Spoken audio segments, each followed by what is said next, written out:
semuanya, selamat datang lagi di Ruang Aman, tempat paling nyaman buat kita ngobrolin hal-hal yang sering terlewat di pikiran tapi jarang dibahas belak-belakan sama aku Yohana. Aku Dara, apa kabar nih kalian semua? Semoga jempol kalian gak kecapean ya. Nah, pas banget nih Dar ngebahas jempol.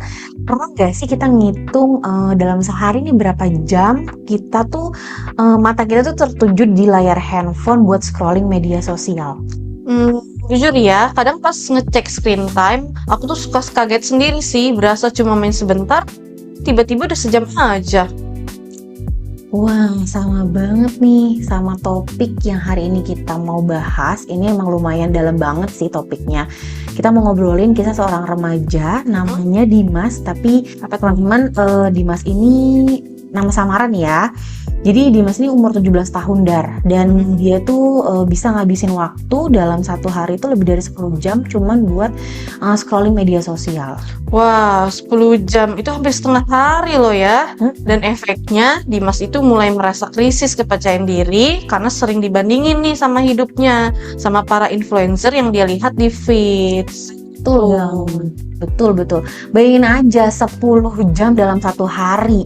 Nah, kalau Dimas ini ngeliat konten orang lain yang kelihatannya sukses, cantik, ganteng, cakep gitu, nongkrong di tempat-tempat hits, terus lama-lama tuh dia timbul perasaan kok hidup aku gini-gini aja ya. Nah, nih, kenapa sih hal ini tuh bisa ngerusak mental remaja? Sebenarnya fenomena yang umum banget ya, tapi dampaknya itu nggak boleh kita remehkan. Jadi ada beberapa dampak utama yang dialami remaja seperti Dimas ini. Yang pertama, dampak over scrolling dari media sosial. Itu pertama ada jebakan highlight reel. Jadi itu orang hanya mengunggah momen terbaik mereka dalam hidupnya. Jadi itu otak kita ke-trigger atau otomatis refleks membandingkan di balik layar hidup kita yang berantakan dengan momen terbaik orang tersebut. Kemudian juga kita bisa dari dampak dari scrolling media itu kita bisa menyebabkan penurunan kepercayaan diri atau yang anak Gen Z bilang insecure ya. Sering membandingkan diri kita merasa kurang keren, kurang ganteng, kurang cantik atau kurang sukses. Nah, selain itu ada lagi nih yang biasa Gen Z bilang itu biasanya FOMO atau fear of missing out. Itu perasaan cemas atau takut ketika kita nggak mengikuti tren atau takut ketinggalan kabar terbaru. Dan yang paling sering terjadi ada nih satu lagi, gangguan tidur atau gangguan fokus. Jadi layar HP itu bisa memancarkan blue light yang merusak pola tidur. Akibatnya apa? Sekolah jadi terganggu, aktivitas terganggu, dan fokus jadi buyar tuh Yohana. Setuju banget sih Dar. Apalagi kan ya di umur-umur 17 tahun tuh masa-masa tuh kita dimana kita tuh lagi nyari jati diri kita, lagi pengen-pengennya tuh diakuin ya gak sih. Nah, pas ngelihat influencer seumurannya si Dimas ini udah punya barang mewah atau penampilannya sempurna, terus jadi standar suksesnya si Dimas ini tuh geser ke hal yang emang gak realistis gitu. Nah, tapi buat teman-teman terutama Dimas, nggak boleh khawatir, kita harus senang. Jadi di sini kita bukan menyalahkan sosial media sepenuhnya kok. Jadi media sosial itu cuma alat. Jadi kita bisa atur adalah cara menggunakan bagaimana sosial media itu. Nah, buat Dimas sama teman-teman di luar sana yang memang mungkin merasa di posisi yang sama nih, kira-kira ada nggak sih Dar tips-tips yang bisa kita coba mulai dari hari ini? Ada dong. Jadi aku punya beberapa tips nih. Mungkin Yohana bisa juga nih nambahin beberapa tips lainnya. Kalau dari Dara, tips yang pertama itu kita bisa tips detox atau bijak media sosial, yaitu kita bisa lakukan unfollow atau mute tanpa rasa guilt. Jadi kita kalau misalnya nih merasa minder, cemas atau down tiap kali melihat postingan, segera kita unfollow atau mute. Jadi kita amankan kesehatan mental kita dulu.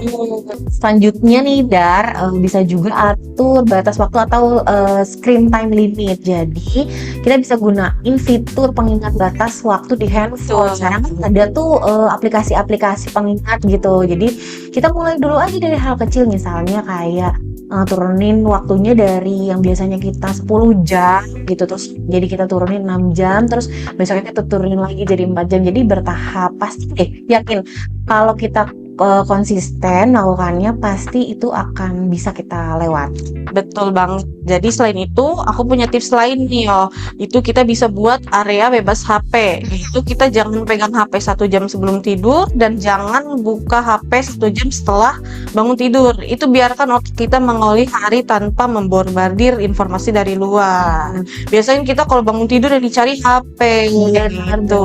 Nah, terus juga teman-teman, kita harus mengubah sudut pandang kita terhadap influencer ya, Dar. Jadi teman-teman harus ingat nih, apa yang kalian lihat di media sosial itu sebenarnya tuh itu bukan yang asli, itu hasil kurasi, filter. Bahkan juga sebenarnya kita melakukan itu karena memang tuntutan pekerjaan, karena endorse, jadi bisa melakukan seperti itu. Sebenarnya itu bukan realitanya mereka gitu loh, teman-teman. Betul banget. Nah, yang terakhir nih kita bisa kasih tips ke Dimas dan teman-teman. Mungkin ini bisa paling memungkinkan ya untuk kita mengalihkan dari sosial media itu, cari hobi yang realistis di dunia nyata. Kita kembali ke hobi-hobi kita. Contohnya, kita bisa olahraga, kita melukis, mendengarkan musik, atau sekedar nongkrong sama teman-teman tapi tidak sibuk sama layar HP. Biasanya kan kalau nongkrong tetap tuh kita sibuk sama layar HP masing-masing. Tapi untuk menghindari itu, kita main tanpa sibuk lihat layar. Itu bisa dijadiin salah satu tips. Benar ya, gila, keren banget ya, memang daging banget deh tips nih, tips-tips kita hari ini ya, Dar.